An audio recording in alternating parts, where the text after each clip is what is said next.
the address ross@nowthat'sweird.co.uk. So make sure you get those emails in nice and early. Now, when we did the live TV show last week, one thing that got people talking was Ian's 4 photographs of what appears to be chemtrails being laid in the sky. Very, very different to contrails. I'm going to go into that in just a moment. But it got people talking in the forums because it was the first time they'd seen a succession of pictures really showing them what's going on. Now, Ian, is there anywhere, and I'm getting a lot of emails from people asking me this, where people can have a look at those photos on a website? Yeah, over the next couple of days or so, I'll put them up on my website, which is ianrcrane.co.uk.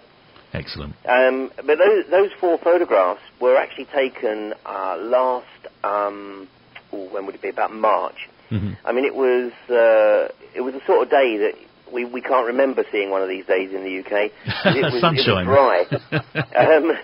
But it was a beautiful, late winter morning, early spring morning, if you like. And, there wasn't a cloud in the sky, and it was about, 8:30, 9 o'clock, and I was down at the local park with my young son, and I was really just sort of enjoying sitting in this unadulterated sunshine. And then the planes started coming across, and I watched them, lay in the grid, and I didn't have my camera with me, but I got on the phone to a friend of mine who lived just a few miles down the road, and I said, hey, Simon, get your camera out, and, let's get some photographs of what's going on here. Because I said, I think we're in for a classic example of chemtrails.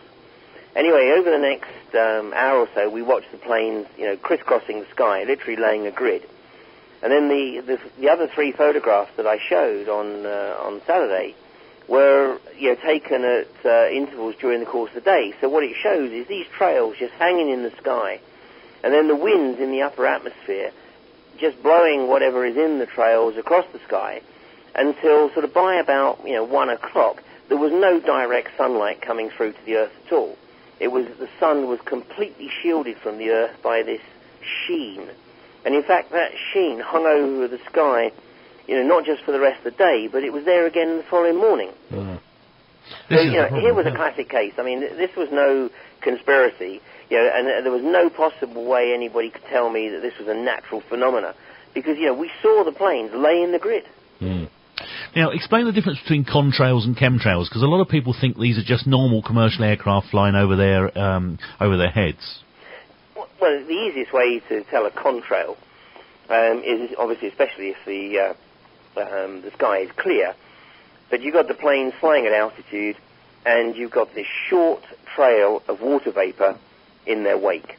And that trail, dissipates, very quickly. And the trail obviously follows the plane. Chemtrails, which, whether they're controlled by the pilot or by somebody in the plane or an automatic timer or GPS, who knows. But basically, there are times when you can actually see them start, and they'll run across the sky, and then you'll see that basically, I live fairly close to, the coastline, and you see that as they reach the coastline, basically they switch off. So they're obviously not intending to drop whatever it is they're dropping over the ocean. It's only intended for land. And, the example I quoted on Saturday was of Anthony Steen, the MP for the South Hams area in Devon. Had chemtrails brought to his attention as recently as last December. Now, apparently, Anthony Steen had never been made aware of this phenomenon before, and he was shown photographs of chemtrails which had been taken over the South Hams area, so it was directly above his constituency. And he actually went to the local paper. He went to the Herald Express, which is a paper that's based in Newton Abbot, and he said, I am going to raise this issue of chemtrails because it's been brought to my attention by one of my constituents, and I want to get to the bottom of it. Well, here we are 8 months down the road, and Anthony Steen has yet to come back to a friend of mine that raised the issue, with any kind of response. In fact, he's just sort of waffled his way through each time my friend has said, Anthony, have you got anything on the chemtrails yet? So, clearly he has basically been told, go away, we're not going to give you any information, or, you've got to get yourself out of this because, there's just no information to give you. Well, I also came across a little while ago an article that from earlier this year, and a German meteorologist states that illegal weather modification chemtrails are real, and he filed a lawsuit against the German military for these. Now, unfortunately, the video that he had posted on YouTube has been removed. Funny that, huh? Yeah, it's that. But there was also an article that appeared in, I believe it was the Independent. But in this article, it quoted a lady called Sue Ellison, Ellison, and I'm sure that some of the other researchers listening to your show can check this out for themselves. But Sue Ellison, who was described as a spokeswoman for Porton Down, and Porton Down, for those people who are not aware, is the Germ Warfare Research Centre in the UK. It's where Dr. David Kelly did a lot of his early work. Right. And Sue Ellison said, independent reports by eminent scientists have shown that there was no danger to public health from these releases which were carried out to protect the public.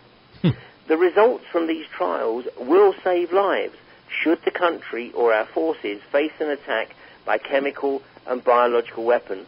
Now, it does continue. Asked whether such tests are still being carried out, she said, it is not our policy to discuss ongoing research.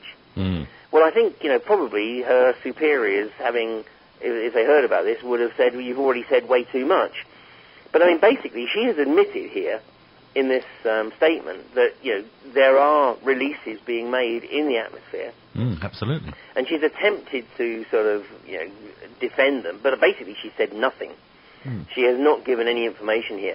So, my case here is that if they are benign, and there's a possibility that they are, if they are benign, then why not explain what they are? Exactly. Why not explain what they consist of and what the purpose of these trails are? Because, they are becoming increasingly prevalent. I've only been living back in the UK now for the last 7 years, and it's a phenomena that I do not recall ever seeing before I left the UK in the late 80s. No, absolutely. Now, the strange thing is, after the TV show last week, I had an email from a Dr. Stephen D. Mackay, who's apparently quite well known around the internet for his postings on chemtrails, and he's actually under an alias in several of the forums at the moment. But he picked up on some of the stuff you were showing, and he's actually agreed to come on the show next Friday and talk some more about this, and apparently he has some really strong evidence. Well, I think that this is something, all we've got to do is get people to look up. Right? It's very real.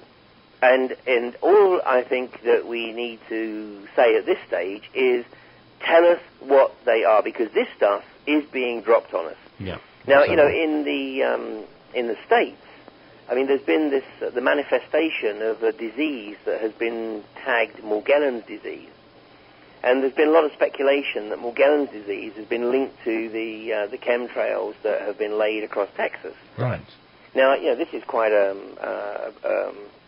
serious illness, but, I'm not aware of any cases such arising here. But there again, how would we know? Because, generally what happens is, what we do know is that whenever there is a problem, the government then tries to avoid, what they call clusters. They try to avoid sort of groups of people from the same area all having the same problem, so that it doesn't actually sort of raise any alarm bells. So, we don't really know. But I think, on the basis here, we've got an opportunity to at least encourage everybody, look up, and when you see these unnatural trails behind planes, watch them. Look how long they hang in the air. Look at what happens when the winds spread them, and look at what happens as they cross the sky and then block out the sunlight. And let's start asking the questions, what the hell is going on? Yeah, exactly.